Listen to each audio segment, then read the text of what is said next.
A collective reading for October 2022 from P.D. Ouspensky's In Search of the Miraculous.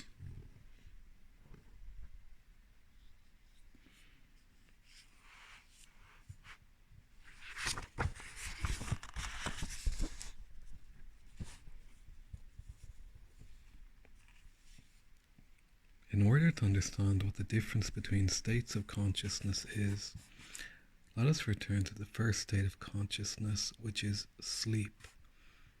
This is an entirely subjective state of consciousness. A man is immersed in dreams, whether he remembers them or does not matter.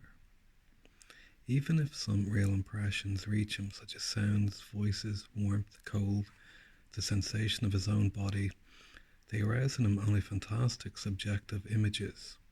Then a man wakes up. At first glance, this is quite a different state of consciousness. He can move, he can talk with other people, he can make calculations ahead, he can see danger and avoid it, and so on. It stands to reason that he is in a better position than when he was asleep. But if we go a little more deeply into things, if we take a look into his inner world, into his thoughts, into the causes of his actions, we shall see that he is in almost the same state as when he is asleep. And it is even worse, because in sleep he is passive, that is, he cannot do anything. In the waking state, however, he can do something all the time, and the results of all his actions will be reflected upon him or upon those around him.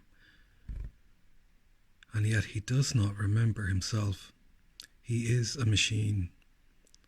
Everything with him happens. He cannot stop the flow of his thoughts. He cannot control his imagination, his emotions, his attention. He lives in a subjective world of I love, I do not love, I like, I do not like, I want, I do not want. That is, of what he thinks he likes, of what he thinks he does not like, of what he thinks he wants, of what he thinks he does not want. He does not see the real world. The real world is hidden from him by the wall of imagination. He lives in sleep. He is asleep. What is called clear consciousness is sleep, and a far more dangerous sleep than sleep at night in bed. Let us take some event in the life of humanity. For instance, war. There is a war going on at the present moment. What does it signify? It signifies that several millions of sleeping people are trying to destroy several millions of other sleeping people. They would not do this, of course, if they were to wake up. Everything that takes place is owing to this sleep. Both states of consciousness, sleep and the waking state, are equally subjective. Only by beginning to remember himself does a man really awaken, and then all surrounding life acquires for him a different aspect and a different meaning. He sees that it is the life of sleeping people, a life in sleep. All that men say, all that they do, they say and do in sleep. All this can have no value whatever.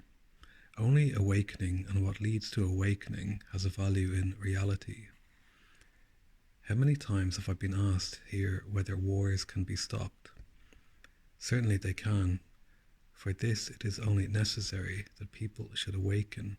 It seems a small thing. It is, however, the most difficult thing there can be, because this sleep is induced and maintained by the whole of surrounding life, by all surrounding conditions. How can one awaken? How can one escape this sleep? These questions are the most important, the most vital that can ever confront a man. But before this, it is necessary to be convinced of the very fact of sleep. But it is possible to be convinced of this only by trying to awaken. When a man understands that he does not remember himself, and that to remember himself means to awaken to some extent, and when at the same time he sees by experience how difficult it is to remember himself, he will understand that he cannot awaken simply by having the desire to do so. It can be said still more precisely that a man cannot awaken by himself. But if, let us say, 20 people make an agreement that whoever of them awakens first shall wake the rest, they already have some chance. Even this, however, it is insufficient, because all the 20 can go to sleep at the same time and dream that they are waking up. Therefore, more still is necessary. They must be looked after by a man who's not asleep, or who does not fall asleep as easily as they do, or who goes to sleep consciously when this is possible, when it will do no harm either to himself or to others. They must find such a man and hire him to wake them and not allow them to fall asleep again. Without this, it is impossible to awaken. This is what must be understood. It is possible to think for 1,000 years. It is possible to write whole libraries of books, to create theories by the million, and all this in sleep, without any possibility of awakening. On the contrary, these books and these theories written and created in sleep will merely send other people to sleep, and so on. There is nothing new in the idea of sleep. People have been told almost since the creation of the world that they are asleep and that they must awaken. How many times is this said in the Gospels, for instance? Awake, watch, sleep not.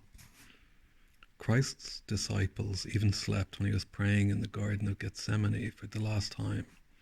It is all there, but do men understand it? Men take it simply as a form of speech, as an expression, as a metaphor. They completely fail to understand that it must be taken literally. And again, it is easy to understand why. In order to understand this literally, it is necessary to awaken a little, or at least try to awaken. I tell you seriously that I have been asked several times why nothing is said about sleep in the Gospels, although it is there spoken of almost on every page. This simply shows that people read the Gospels in sleep. So long as a man sleeps profoundly and is wholly immersed in dreams, he cannot even think about the fact that he is asleep. If he were to think that he was asleep, he would wake up. So everything goes on, and men have not the slightest idea what they are losing because of this sleep. As I have already said, as he is organized, that is, being such as nature has created him, man can be a self-conscious being. Such he is created, and such he is born. But he is born among sleeping people, and of course, he falls asleep among them, just at the very time when he should have begun to be conscious of himself. Everything has a hand in this. The involuntary imitation of older people on the part of the child, voluntary and involuntary suggestion, and what is called education. Every attempt to awaken on the child's part is instantly stopped.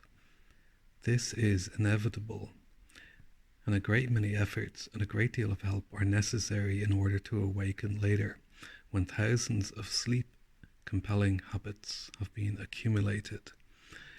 And this very seldom happens. In most cases, a man, when still a child, already loses the possibility of awakening. He lives in sleep all his life, and he dies in sleep. Furthermore, many people die long before their physical death. But of such cases we will speak later.